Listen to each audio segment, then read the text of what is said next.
సమాజం కోసం పనిచేసేటువంటి వ్యక్తి జగన్మోహన్ రెడ్డి గారు కేవలం తన కొడుకుని పనికిరాని కొడుకుని ముఖ్యమంత్రి చేసుకోవడం కోసమే మాత్రమే పనిచేసేటువంటి వ్యక్తి చంద్రబాబు నాయుడు గారు. ఏ రోజుకి ఆ రోజు రాష్ట్రం దివాళా తీసిందని ఈ రాష్ట్రానికి ఒక నెగటివ్ బ్రాండింగ్ చేసింది ఎవరంటే అది కేవలం చంద్రబాబు నాయుడు గారే. కేవలం చంద్రబాబు నాయుడు గారే.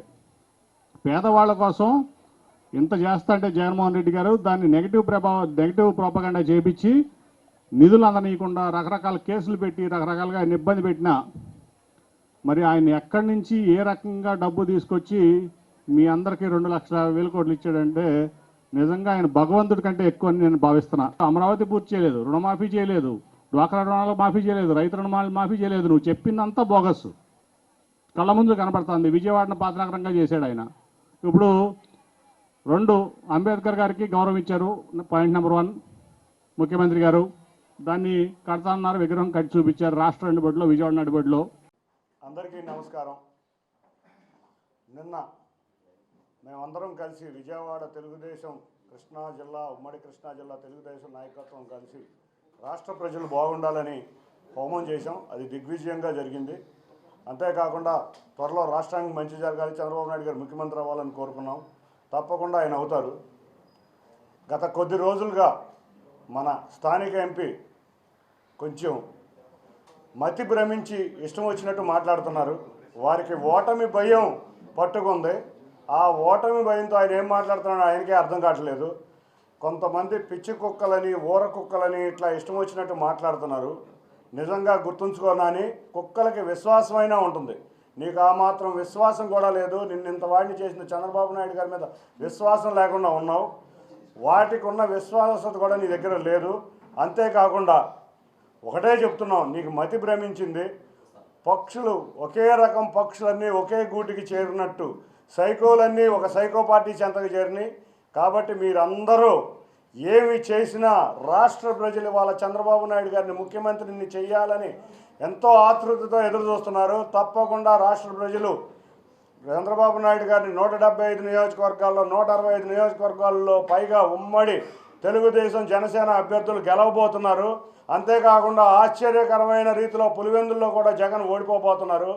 మీరు గుర్తుంచుకోండి. ఇవాళ ప్రజలకే కాదు ఆ పార్టీలో ఉన్న వ్యక్తులకు కూడా అర్థమైపోయింది వైసీపీ ఓడిపోతుందని. అందుకనే ఎవరికారు వేరే దారులు ఎదుర్కొంటుంటే నీకు మతి భ్రమించి నువ్వు నీ పక్షులు నీ రకమైన పక్షులైన అందరూ ఒకే గూటికి చేరారు కాబట్టి నువ్వు ఇష్టం వచ్చినట్టు మాట్లాడుతున్నావు. నువ్వు గుర్తుంచుకో, నువ్వు 3 లక్షలతో ఓడిపోతున్నావు. అందరికన్నా నీకే ముందు తెలుసు. నువ్వు అనుకున్నది నువ్వు నీ ద్వారా మళ్ళీ నువ్వు ఎదురుగా ఇది చేయటం నీకు అలవాటు. పోయినసారి పీఆర్పీలో కూడా చేశావు. నువ్వు ప్రజలు మా తెలుగుదేశం పక్షాన ఉన్నారు, ఘన విజయం సాధించబోతున్నారు. 7 నియోజకవర్గాల్లో ఇవాళ ప్రజలు తెలుగుదేశాన్ని జనసేన అభ్యర్థుల్ని ఎన్టీఆర్ జిల్లాలో గెలిపించబోతున్నారు. నీకు ప్రజాకోటలో తప్పక శాస్తి జరుగుతుంది.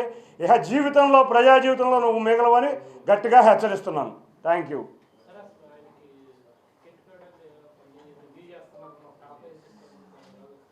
ఇవాళ అతను అవినాష్ అనుచరుడు. మొన్నే చెప్పా, అతను అవినాష్ కింద అనుచరుడు. ఇక్కడ తెలుగుదేశం పార్టీలో ఉన్నప్పుడు అతని ఆదరణ ఏ విధంగా ఉండేదో మీకు తెలుసు. మా నాయకులందరూ ఇతని మీద ఇష్టం లేకపోయినా కూడా మా గౌరవ ఎంపీగా గౌరవించారు. అక్కడికి వెళ్ళినాక అవినాష్ వెనకమాల లేకపోతే ఇన్ఛార్జ్ ఎవరుంటే వాళ్ళు వెనకమాల తిరగటం తప్పితే ఇతనికి అసలు ఏమీ లేదు. ఇతనికి టికెట్ కూడా ఇస్తారని మాకైతే నమ్మకం లేదు. మొన్న జగన్ యొక్క చర్యలు చూస్తే ఇతనికి టికెట్ వచ్చే పరిస్థితి కూడా లేదు. అదే చెప్తున్నా, ప్రజా జీవితంలో ఇతను కనపడ్డు. ఇతనికి మతి భ్రమించింది. ఇతనికి పిచ్చెక్కి మాట్లాడుతున్నాడని నేను చెప్తున్నాను.